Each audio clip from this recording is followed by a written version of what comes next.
আসসালামু আলাইকুম। আজকে আমি আপনাদের সঙ্গে শেয়ার করব কিভাবে আমি বাসায় পাস্তা বানাই।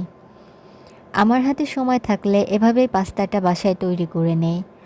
প্রথমে রুটি বানিয়ে নেই, তারপর সেটাকে কিছুটা মোটা করে লম্বালম্বিভাবে কেটে নেই।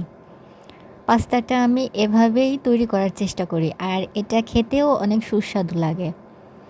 পাস্তাটা সেদ্ধ করার জন্য আমি পানিতে লবণ ও সামান্য তেল নিয়ে ফুটিয়ে নেই। সামান্য তেল নেওয়ার কারণে পাস্তা একটার সাথে একটা লেগে যায় না।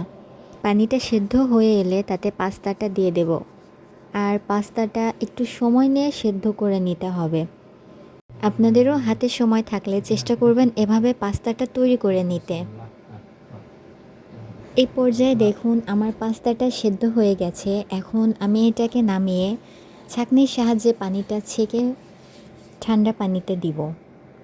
আর এই পাস্তাটা রান্না করার জন্য আমি আগে থেকেই একটা মশলা তৈরি করে রেখেছি। এখানে আমি দিয়েছি আদা রসুন বাটা, জিরা, ধনিয়া, মরিচ, হলুদ গুঁড়া, লবণ ও টমেটো সস। কড়াইতে সামান্য তেল নিয়ে কিছুটা পেঁয়াজ ভেজে নিব।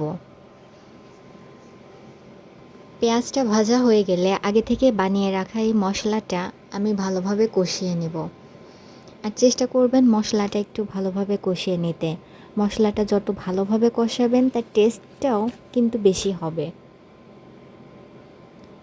দেখুন এখানে আমার মশলাটা কষানো হয়ে গেছে। এখন সেদ্ধ করে রাখা পাস্তাটা দিয়ে দেব।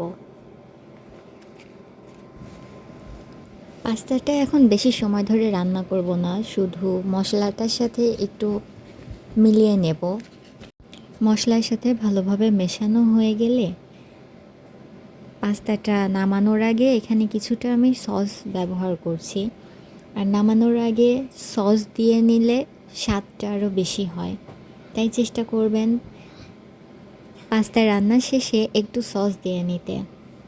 দেখুন আমার রান্নাটা এখন শেষ হয়ে গেছে। সব শেষে এবার তার রিভিউয়ের পালা। দেখা যাক কেমন লাগলো তার কাছে।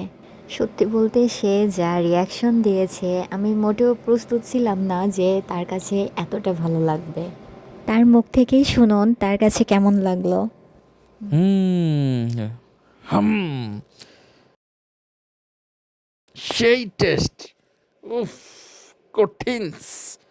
সুপার সুপার, তুলনা হয় না। পারফেক্ট।